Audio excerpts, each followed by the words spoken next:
안녕하세요. 오늘은 사립대학과 관련된 법률 이야기를 해볼 텐데요. 바로 학교법인과 사립대학의 관계, 그리고 그 핵심인 재산 구분에 대한 내용입니다. 법률 용어가 조금 낯설게 느껴질 수 있지만 최대한 쉽게 설명해 드릴게요.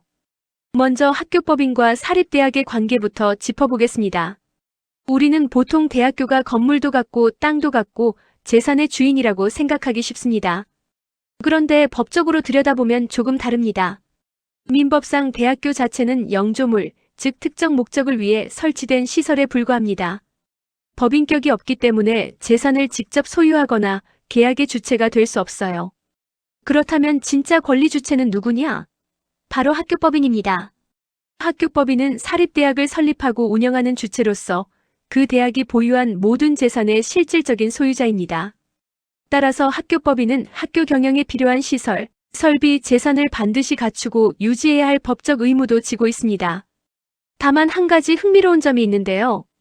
학교에 속한 교육용 기본재산과 학교용 보통재산을 실제로 운용하고 관리하는 책임은 학교법인이 아니라 학교의 장, 즉 총장이나 학장에게 부여됩니다.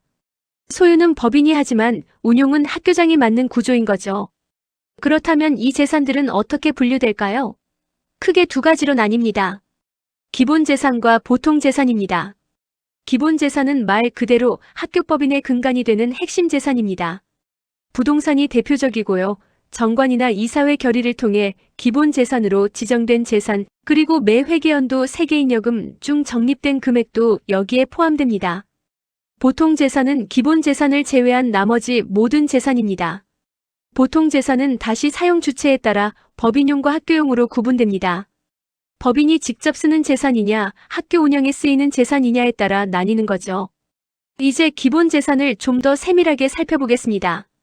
기본재산은 그 목적에 따라 다시 두 종류로 나뉩니다. 첫 번째는 교육용 기본재산입니다. 학교가 교육활동에 직접 사용하는 재산으로 강의실이나 실험실이 있는 건물, 캠퍼스 토지 같은 것들이 대표적입니다. 두 번째는 수익용 기본재산입니다.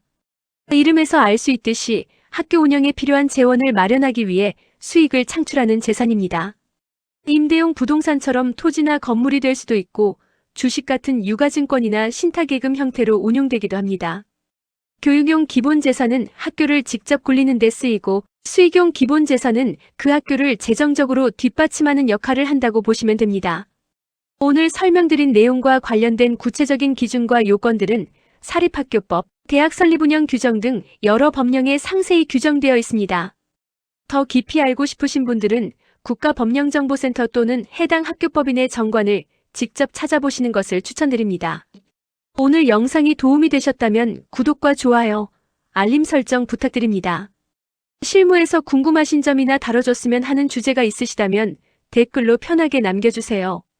여러분의 댓글 하나하나가 다음 강의 주제가 됩니다. 감사합니다.